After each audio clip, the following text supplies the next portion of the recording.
You want the truth, the whole truth, and nothing but the truth? You can't handle the truth! Well, we're giving you the Michigan Sports Truth, the show that reveals facts, truth, research, and statistics and never messes around. We lay down the entire truth about everything regarding your Detroit and Michigan sports teams, no matter if it's good or bad. No junk, no entertainment, no homerism, no coddling, no pop culture, no opinions, no shilling, and no fluff. Head over to our website at MichiganSportsTruth.com, follow us on Twitter at Michigan_Truth, and like our Facebook page, The Michigan Sports Truth.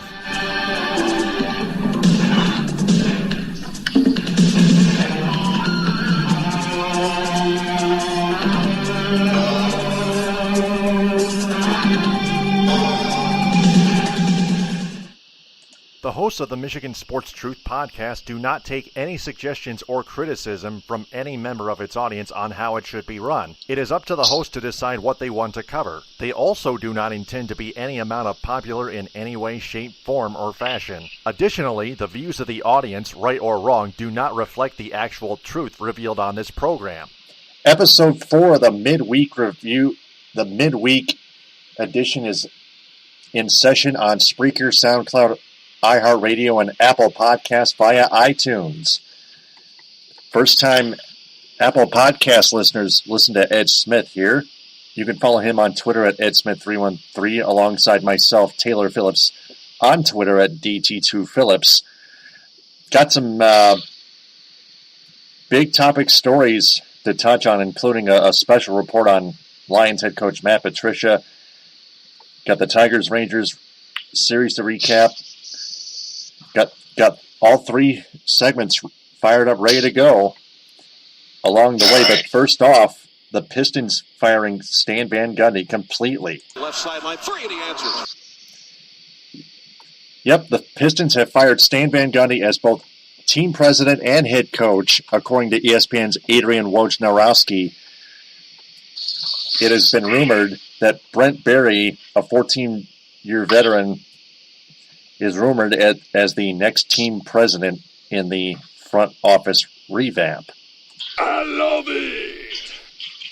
And this came from some speculation that the Pistons were considering making front office changes and only keeping Stan Van Gundy as head coach. And Stan Van Gundy must not have agreed. So Tom Gores gave him the old Vince McMahon, "You're fired."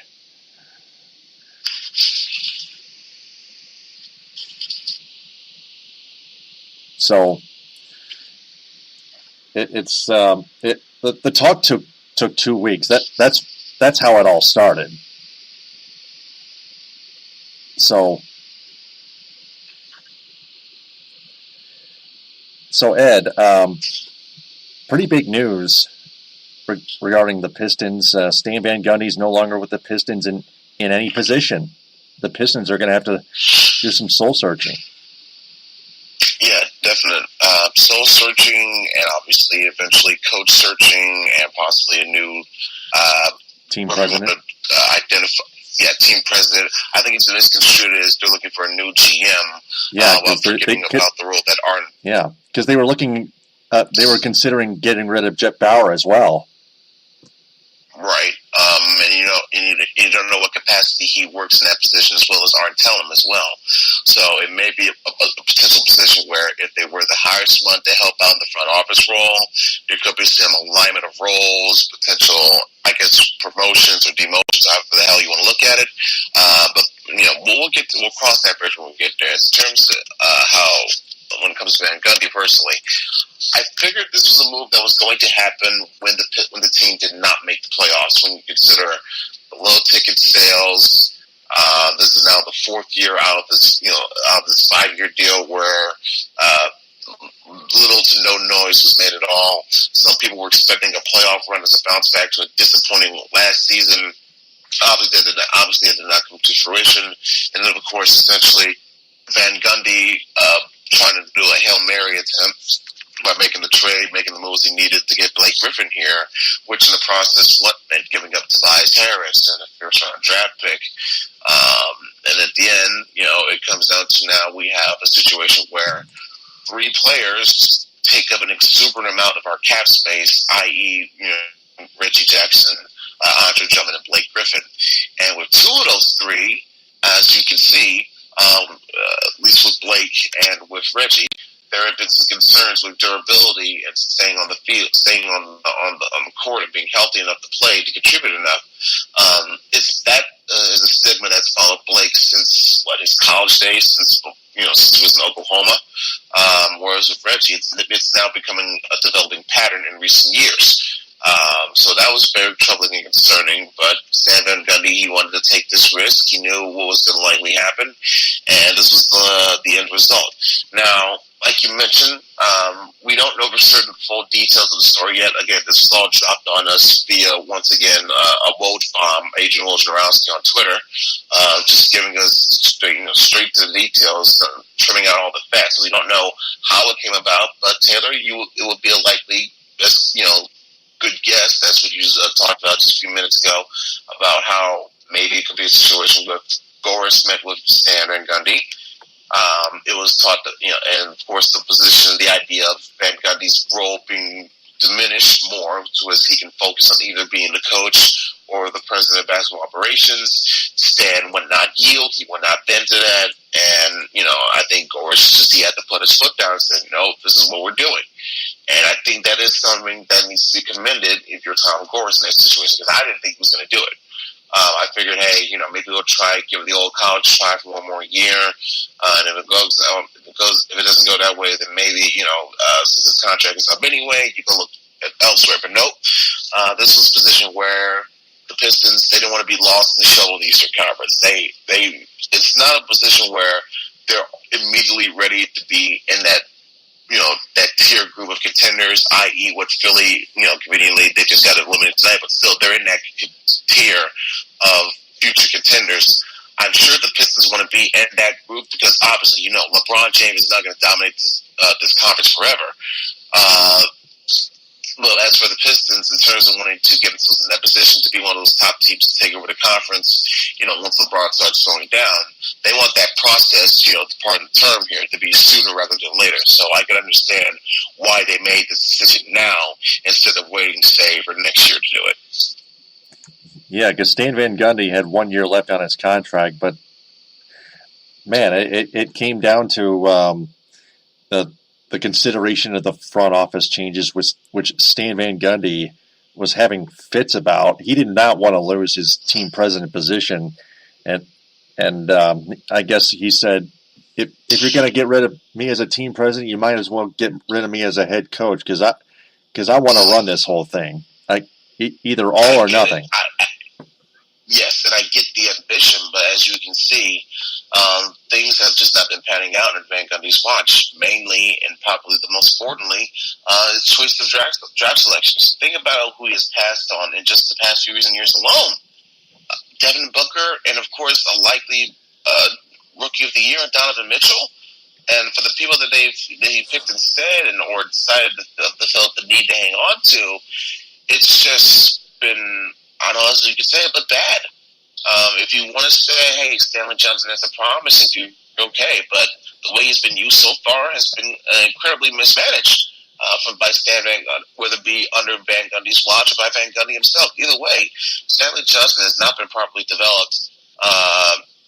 Nobody since he's has. been drafted into the league by the Pistons. Right. So comes a situation where, you want to make the draft, you want to be the guy in charge, you want to make the draft picks, you want to coach them up and all that. You want to be that Bill Belichick role, but this is the drawback, this is the consequences you potentially face if you don't properly deliver. Stan didn't deliver. He was asked to properly, because again, we don't know all the details yet, but more than likely, you would guess, he was asked, okay, we still want to keep you on, but I think we need to think about switching up your roles. Stan said no. Goris put his foot down, and now we're at the position where we're at right now. Yep. So that's where the Pistons are at right now. In terms of figuring out who's going to be the replacement, whatnot, not just that coach, but also president of basketball operations. again, I've mentioned this to you before that I thought one name could be a good idea would be David Fizdale, but of course, in typical Pistons fashion, here's the thing: the one drawback, the con I have with this, I don't mind Corus making this move. In fact, I commend him for doing this move. It's just the timing of the move. If he had done this, let's say, 2-3 weeks earlier, then the Pistons probably would have been at a good spot to possibly interview and hire David Fizdale, former assistant coach for the Miami Heat, former head coach of the Memphis Grizzlies. He's been lauded well. I think he's gotten the approval. You know, when LeBron James is giving you kudos and props, I think they should be saying something. And I think that could have been a chance to give him a try in the hiring process. But what? You got snitched up by those damn Knicks. So, you know, the Pistons, too little, too late. So, in terms of if you want to get a quote-unquote consolation prize, a couple of names that I've seen that have caught, you know, that have been floated out as possibilities. One is a name that's always been attached in recent years, head coach vacancies, because they've seen what he was doing in raising up early talent in Golden State. It is Mark Jackson, of course, who was the last coach in Golden State before Steve Kerr took over. In my opinion, I don't think Mark Jackson gets enough credit for help bringing up, you know, the early development of Steph and Clay and Draymond before Steve Kerr took over and took him to the next level. I don't think Mark Jackson gets enough credit of that. Mark Jackson could be one possibility. Another that I've heard out is Mark Budenholzer, who, of course, as you know, I'm not sure at the moment if he is still the coach of the Hawks, but he was the coach when they won 60-plus games, whatever it was, in 2015. He is also an assistant. He's an assistant from the tree of Greg Popovich, so that could also be giving him some high marks and possibilities as well. So that's definitely two big names I would see in terms of the head coach department. In terms of front office, you know, if you want to mention to it later, I mean, this all ties together to the Pistons. Brent Berry is definitely seen as a strong contender to be that replacement in the front office position. But if it wasn't to be Brent Berry, you know, fans, again, you're seeing more suggestions and possibility. Remember the report a few weeks ago that the Pistons tried to, you know, discredit, saying if there's a chance Chauncey Billups might be brought back into the organization in the front office role. Well, now knowing that there's a vacancy open, it seems that those reports may not be so far-fetched after all. If there was any way that I could see anything get in the way of this, it could be that Chauncey would probably want to have further commitment to his analyst role at ESPN, or he could get a good offer, you know, from the Denver Nuggets, considering that was the first team or one of his early teams that he went to before he went to the Pistons, and he went to Colorado in college, and you know, and it will be one of those possibilities I could see as a reason why he would not accept this position, because I think Chauncey would rather. Again, I'm not Chauncey. I can't. You know, I'm not his representative or anything, but it would seem more likely that Chauncey would not mind taking a spot in this position as opposed to going to a shit show that would have been a bad situation all around if he went to Cleveland last year. So, again, people say, hey, why not Chauncey? Why not Chauncey? Because, you know, I get it. The narrative, the storyline, fans in this city love Chauncey and vice versa. But if it isn't Chauncey, I don't think Brent Berry is a bad, quote-unquote, again, use the term again, but I don't think he's a bad consolation prize, because of one thing I noticed from listening to his work on TNT, where he's an analyst and seeing other things, Brent Berry is as much as a high advocate of analytics in the NBA as you can get. I mean, there's a tweet on here that says, you know, quoting Brent Berry in a joking manner, saying, you know, that him trying to convince Charles Barkley of the analytics movement is like trying to push water uphill with a rake. So it's definitely, you know, that would be a plus to me if you're, you know, in the camp of trying to use analytics to help determine how teams should be run and whatnot. Brent Berry will be a likely guy for your position here. So, again, it's not a bleak situation where you don't know what the hell is going to happen, because there's obvious guys and contenders and names out there that you can help in to help steer the ship. But now the main problem is, even once you make these hires, how can you go about with, trimming and determining this roster, because you have so much money tied up that's going to cripple you cap space wise, tied up with just mostly with your three players, and not to mention the fact you still got paid Josh Smith stupid ass $10 million more over the next 10 years. So unless you were trying to figure out a way to shed some cap, like say move the contracts of John Lure and or maybe Rich Jackson, I don't know how else you can do in terms of having proper cap space to help to try and make improvements on your team, because you need better backup center help and you need better wing help, because what you got rid of that when you trade away Boban and Tobias to get Blake, and you will have no first round draft pick. So again, it's a tough situation, and in a way, there was basically a parting fuck you from Stan. As much as I like Stan, I thought he did a real great job, and he did as good a job as possible as he could in terms of what the Pistons were, their spot, and standing in the league. Because remember, when Bill Davidson died, what was it, 2009, 2010, everything went to shit afterwards. There was the sale, fallout, Joe Dumars leaving the organization, then of course the purchase by Tom Gores, and then the bad years without making the playoffs. Finally, the move back downtown. You did have the one playoff appearance in finally recently in 2016, even though it was a sweep, you still got in at least. But now you want to get to that next level. You don't want to be stuck where you are right now. So again, tie it all back together. I applaud Tom Gores for making this move. I didn't think it was going to be this early, but it is. And so now you just have to sit back and watch what happens next. Yeah. So we're going to blend it all in to our What's Your Grade segment. Pencils down, everyone. It's time to find out what's your grade. And that is the Pistons firing Stan Van Gundy completely. And you got to give Tom Gores an A on this one. Are we doing the grade right now, or is it a little bit later? Yeah, we're doing the grade right now. I'm changing things up a little bit. No problem. I would give him an A if he had done it earlier. That's the only knock. Because, like I said, I thought you would have had a really good shot to get a David Fizdale, because he seems like a guy that would not mind coming into this situation, working for the team. So that's probably the only mark or negative I would have to say about this whole situation of when the time came to announce the firing. If you had done it earlier, you would have got a chance to probably get David Fizdale, but now you don't. He's with the Knicks now.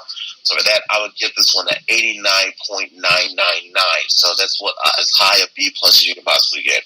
Oh, also, while we're still in the Pistons, another name I saw that was thrown out there, which I thought was so horrendously bad of an idea, so much so that even as much as I like Charles Barkley and I think he brings good insight to what he does in his job inside the NBA, he's well off on this one in suggesting that the Pistons should consider bringing back Isaiah Thomas to help run their team from the front office, as if he, for some reason, did not see how bad and awful of a job he did when he was chosen to run the Knicks by James Dolan. What was it, 2002, 2003?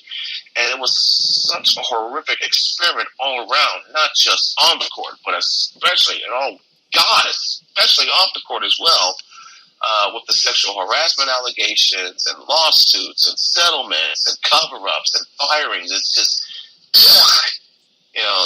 Isaiah, as much as I love Zeke, I consider him he's probably arguably the greatest Piston of all time. He did a lot of fucked up shit.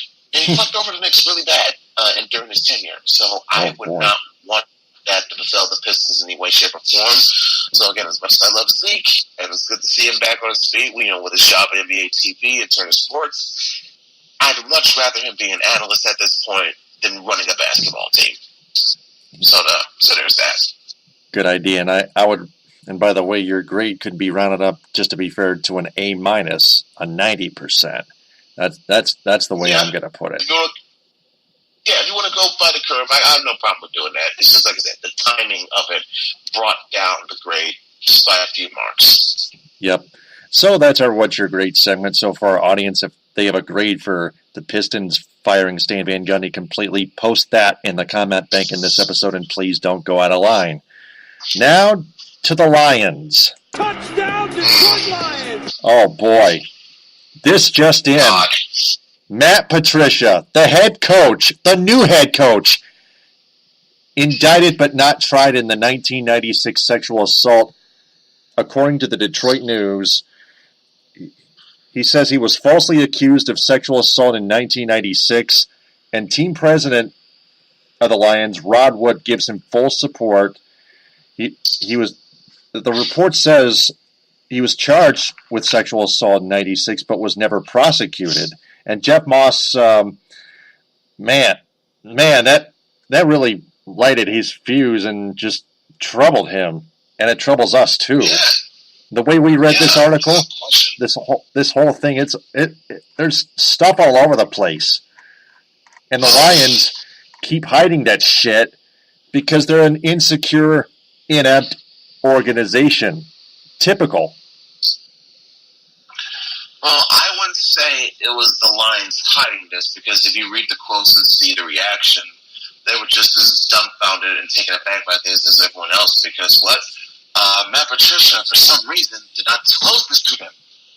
I don't know why. You would think, especially if someone is in the process of trying to hire you for, to be one of the faces of your franchise, to say, oh yeah, by the way, there's this little matter where I was accused of raping someone 20 years ago.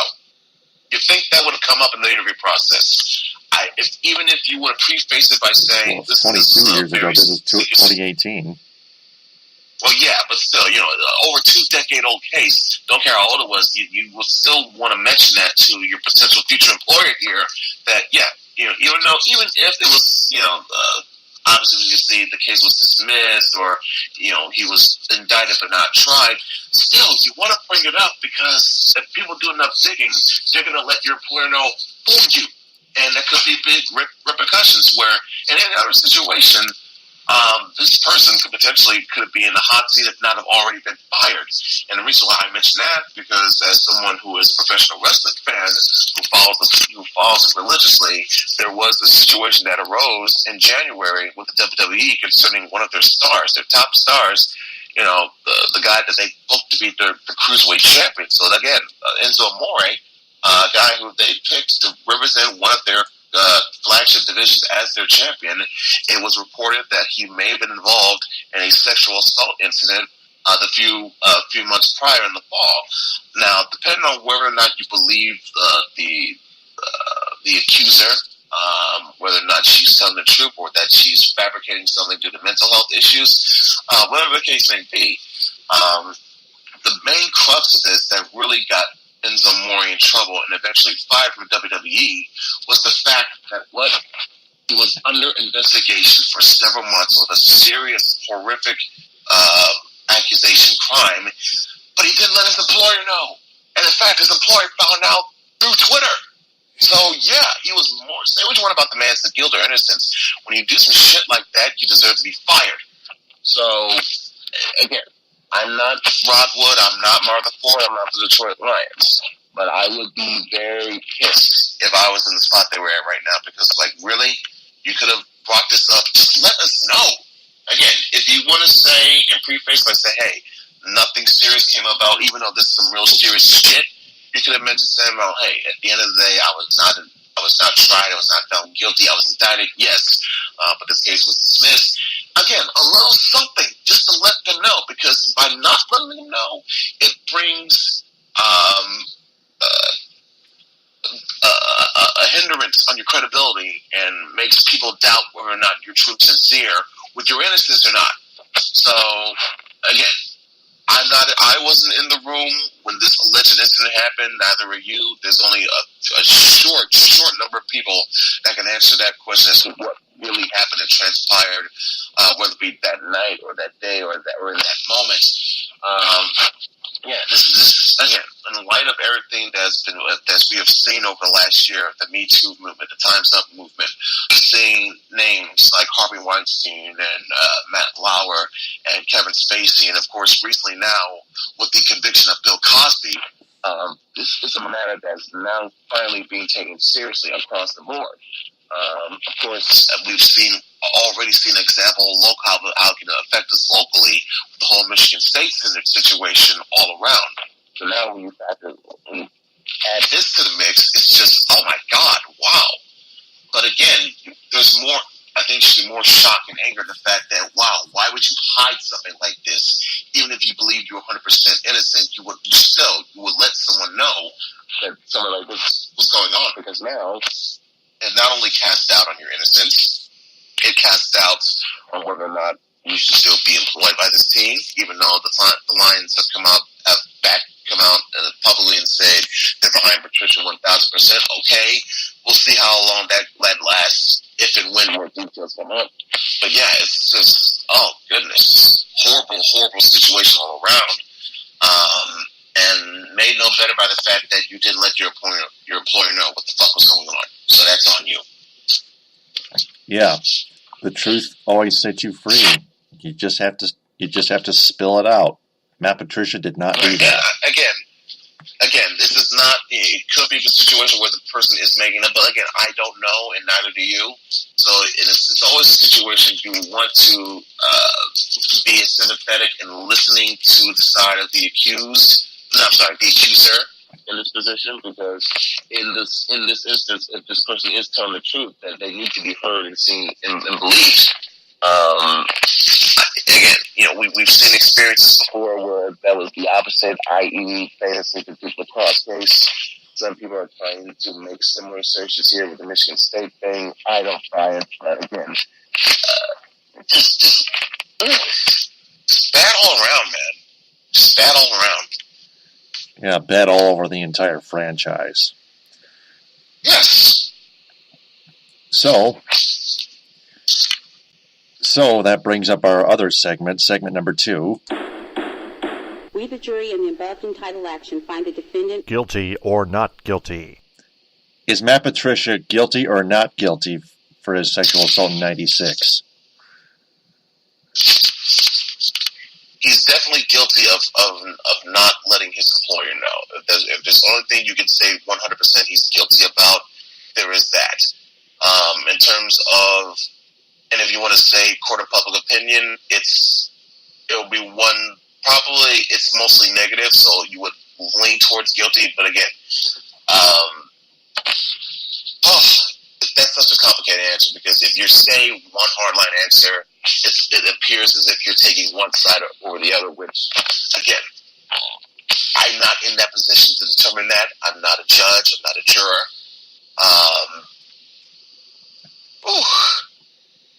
This is a stumper, isn't it?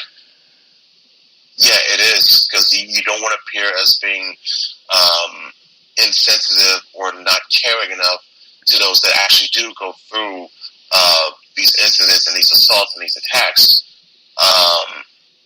But depending on who you believe more, if it's so detailed and Matt Patricia is so assertive enough that in his innocence, but even still, you don't know for certain once all the details and facts come up. But at the moment, if you were to pin me to a corner, I'd probably say lean towards not guilty. But again, that's all until everything else comes out. But that'll be my current answer at this moment. Yeah, I would find him guilty on all counts, not only in '96, but right now, as in not telling Bob Quinn or Martha Stone Ford or Rod Wood about that. But if Rod Wood actually heard about it, and he still supported him anyway.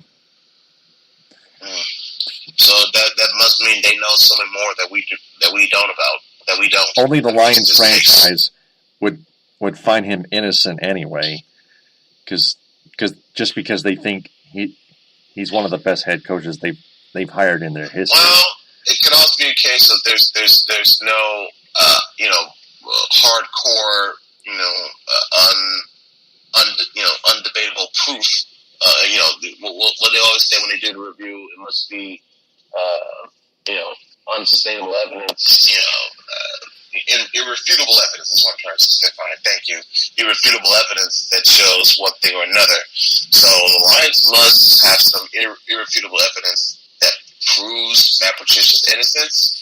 if they have, I'd sure as hell like to see it, because this is some shit right here that I would not feel comfortable of in any sense, considering the fact that, wow, this is the guy you've hired to be the head coach of your football team. So that whatever that irrefutable evidence was, I'd hope to see it so I can see what the hell's going on here. Why just stick it behind this dude? Mm-hmm. And then the other Lions story, 2 former employees suing Lions GM Bob Quinn, speaking of which, for race and age discrimination. Lovely. This one's from the Free Press. This is for... Right, and not the dead news, which, by the way, before we move on to this, some people are trying to disparage this as a witch hunt of sorts, as if they're not aware that the Detroit News has been historically leaning towards Republicans and conservatives. I'm not certain if they announced support for Donald Trump in the presidential election, but I'm sure there are those that work at the Dead News that obviously supports Donald Trump, of all people. So if people want to get bad, start bashing this thing, this is a witch hunt or fake news, be aware of the people that work at this particular company. More than likely, they support the guy that you like as president. So be fucking aware, people. Yeah. And speaking of guilty or not guilty, the two former employees that got fired would be found not guilty by us and the Lions franchise, again, because of their ineptitude for not explaining why they're guilty. They should be guilty. Yes. But go on, so everyone else can know. Yep. So, that's our guilty or not guilty segment, and that's Lions talk. So, oh, God. Yeah. Glad we got all... Talk about the high of the draft and now the low of this. Jesus. Yeah, the Lions did very damn well in the draft, by the way, getting Kerryon Johnson and others. Also got a defensive end, Deshaun Han, who in his past got in trouble, but still, although he hasn't proven much, he can still be really good. Mm-hmm.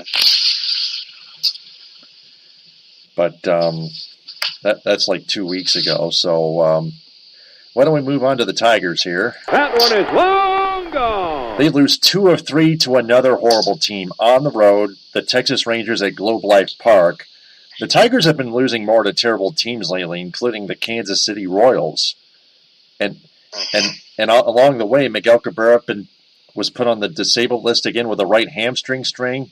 Leonis Martin, the same thing. But the thing with Miguel Cabrera, he's been more injury prone the last 3 years now. He's getting old. Every time he gets healthy again, he gets injured again. And the Tigers can't trade him, and nobody wants him. Nobody wants an injury-prone player either. Especially if he's that way expensive. Put those two elements together. Right. And who's much older now, considering this was his 15th year in the league, and he's been through a lot of injuries in just the past 8 years alone. So that would be a lot. That would be driving away potential buyers as well. Yeah, and they're stuck with him unless they can release him for nothing and eat up the rest of his contract money, and try to pursue other free agents if they were to buy. But they're probably going to sell anyway, just to save up even more of their money. Yeah, but if anything, you would much rather, depending on when the team finally gets sold off, you would rather they trade. If they were to trade Cabrera, they would, just do it as a trade. That way, you don't have to be penalized at the cap to eat all of that contract. If you're going to trade him, sure, you're making an agreement. Hey, we'll pay a certain amount of this and this and that, like you did when you traded Prince Fielder for Ian Kinsler. So that could be a similar situation that'll play out if it came to that. But I just don't see them just outright cutting Mickey. I just don't see that happening. No, they're probably stuck with him until his contract runs out. Tigers have Thursday off, so we're probably I'm probably not going to have a show at all myself on that day until the Tigers play at home against the Seattle Mariners Friday at 7:10, Saturday at 4:10, and Sunday at 1:10. The Mariners in the middle of the pack in the AL West. Yeah, but it's still the better spot that the Tigers are. Is King Phillips pitching in this series? I could check right now. MLB.com. This is episode 4 of the midweek edition of the Michigan Sports Truth podcast. Taylor Phillips, follow me on Twitter at DT2Phillips, along with Ed Smith. Follow him on Twitter at EdSmith313. Follow the Michigan Sports Truth on Twitter at Michigan_Truth. Like and share the Michigan Sports Truth Facebook page. Listen to us on Spreaker, SoundCloud, iHeartRadio, and Apple Podcasts via iTunes. Let me see here. You got Gonzalez at Boyd on Friday. Let me see here. Yep, Felix Hernandez and Michael Fulmer Saturday at 4:10.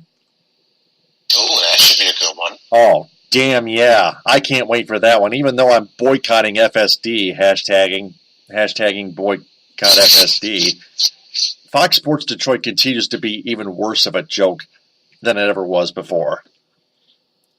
Johnny Kane and Trevor Thompson just hanging out, trying to act like fans, trying to interview fans, asking them fun, dumb, and silly questions. Get that fucking shit out of here. This has become low count on like ESPN and FS1.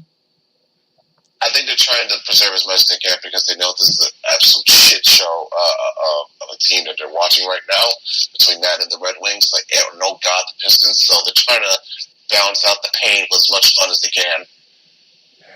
Yeah, they're going to miserably fail every goddamn time. So, only one segment left. Let's get to those 5 questions, shall we? Yep, let's get it out the way. Let them rip, Taylor. It's time for 5 questions on the Michigan Sports Truth. This is a good one. Question number 1. On a scale of 1 to 10, how would you rate Pistons owner Tom Gore's level of integrity when considering front office changes and firing Stan Van Gundy at the same time? Well, for this instance, I would give him an 8 because I think overall, in terms of long-term needed for growth, this was the right thing. Yeah, this is the right move he needed to make. I would have been higher if he had done this earlier. Like I said, that's the only negative mark I would have on this. I figured this was either a 9 or a 10 if it was earlier, right? Yeah, that'll be my only negative mark on this. Now, in terms of personal matters, i.e. cell phone schemes, that would be a much lower mark. But in terms of, for this instance, I give him a high mark. Yeah, good one. Next question. Question number 2, is Brent Barry a good choice for the Pistons' next team president? I say yes. That's what I pointed out to earlier. If there were anything else in his role in terms of trying to be a proponent for the analytics movement in the league, so that could be a good name to listen to. And he seems, from what I've seen in here with his work on TNT, smart, reasonable, knows what he's talking about. He's just talking out of his ass. Of course, it's the whole NBA, the whole sport of basketball is in his blood, is in his family's blood. Between his dad and his brother, come on, or brothers, I can't remember if John Barry's his brother or half brother or cousin, but still, or just different related altogether, but still. I think it was John Barry. It's in his name. Yeah, it is John Barry. I know, by the way, John Barry used to play for the Pistons too, but yeah. Back in the Bad Boys era. Yeah. Actually, that was more closer to Go in the Work era when John Barry was going on. That's right, yeah. Yep, Yeah, but suffice it to say, long story short, it just points to how much the game of basketball is embedded in Brent Barry. And if he were to be the choice that the Pistons make, I would have no problem with it. Yep. Next question. Question number 3, who should be the Pistons' next head coach? Now, in terms of next head coach, if you ask me, who I would pick, either Mark Budenholzer or Mark Jackson. That'll be my first 2 options. since Fizdale's no longer there, either Budenholzer or Jackson. I've heard some people now throwing out names as a floater. Why not Jerry Stackhouse? Why not Bill Laimbeer? Guys, I understand the nostalgia, but you're trying to build yourself a potential winner here. If you want to say Jerry Stackhouse because give him a new deal, give him something new to try out, and make him feel comfortable with his own team, go right ahead. But other than that, either Budenholzer or Mark Jackson would be my choice.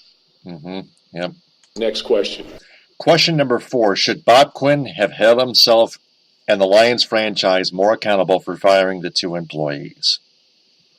Yes, because whether or not you think of the situation as too PC or people being too sensitive over race, I don't think it's an issue that should be dismissed so easily. If there's credence, if there's legitimacy to these claims, then yes, Rob Wood did a bad job because what?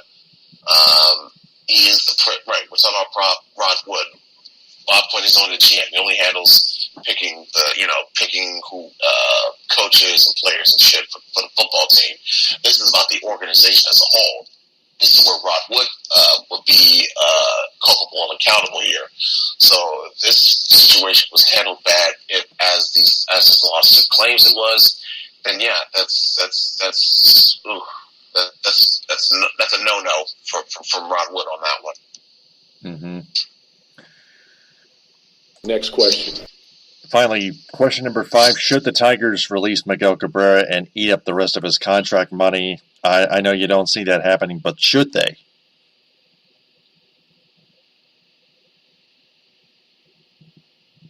This may seem tough, but I'll let you take a guess. Ed?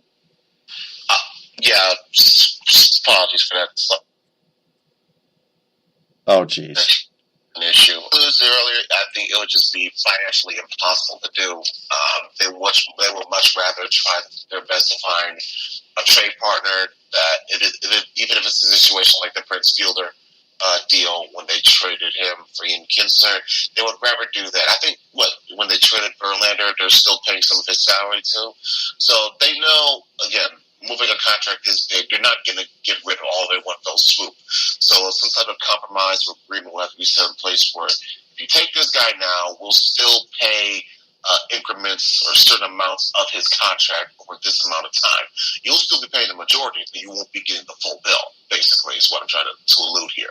So I can see that as a potential idea or outcome should it come to that they're moving on from Cabrera, but they don't want to just outright cut him and eat him on the contract. So I would much see them they trade him rather than outright release him if push comes to shove. Yeah, but we don't think either is happening. So yeah, the Tigers are completely stuck with Miguel Cabrera. Yeah, unless the team gets sold, that'd be my only. It's going to happen though too. The only outcome that would affect that. Yeah. Yeah, it's going to happen too. Like a year ago, Jeff Moss reported Kelly Ilitch telling friends by whispering into their ears that Chris Ilitch is going to sell the Tigers and the Red Wings due to tax issues. Those are sources from 2 former Ilitch employees. Yeah, and I think if they were smart about this to get as much money as they can all at once, you would have to sell both teams at the same time rather than one and then one after the other. No. If you were going to buy the Wings, you had to buy the Tigers and vice versa. This will be a package deal. Yep. I would rather the Ilitches sell them separately to separate owners that do care more than Chris Ilitch. If it came down to it, but I don't know if they would. But knowing them and knowing how much money they want to get back in return, I don't know if they would budge, if they would embrace that idea. So more than likely, I can see it as a situation where when the deal is made, when the move is made, both teams are going to be moved at the same time. Yep, that would be fair. So that wraps up our 5 questions segment. So to our entire audience, if they want to answer those 5 questions, just replay that segment portion of this episode and answer them the best you can without going out of line. And that is episode 4 of the midweek edition of the Michigan Sports Truth Podcast. Before we sign off, we want to remind everyone to share this episode and our entire podcast on Spreaker, on social media, and have their friends share that as well, because we want to tell them that the Michigan Sports Truth Podcast is searching for a wider local audience and statewide audience that is fans of sports. So please spread the word about the Michigan Sports Truth Podcast, its Facebook page, and its Twitter handle at Michigan_Truth. Ed Smith, outstanding and excellent job. Let's do this again another Wednesday night on episode 5 of the midweek edition. No problem. You did terrific as well, Taylor. I'm looking forward to next week. You take care, man. Yep, thanks. So, for Ed Smith, I'm Taylor Phillips. Follow me on Twitter at DT2Phillips and Ed Smith at EdSmith313. We'll talk to you all next week on episode 5 of the midweek edition of the Michigan Sports Truth Podcast. Thanks very much for listening, downloading, and sharing. TTFN, ta-ta for now. The hosts of the Michigan Sports Truth Podcast do not take any suggestions or criticism from any member of its audience on how it should be run. It is up to the host to decide what they want to cover. They also do not intend to be any amount of popular in any way, shape, form, or fashion. Additionally, the views of the audience, right or wrong, do not reflect the actual truth revealed on this program.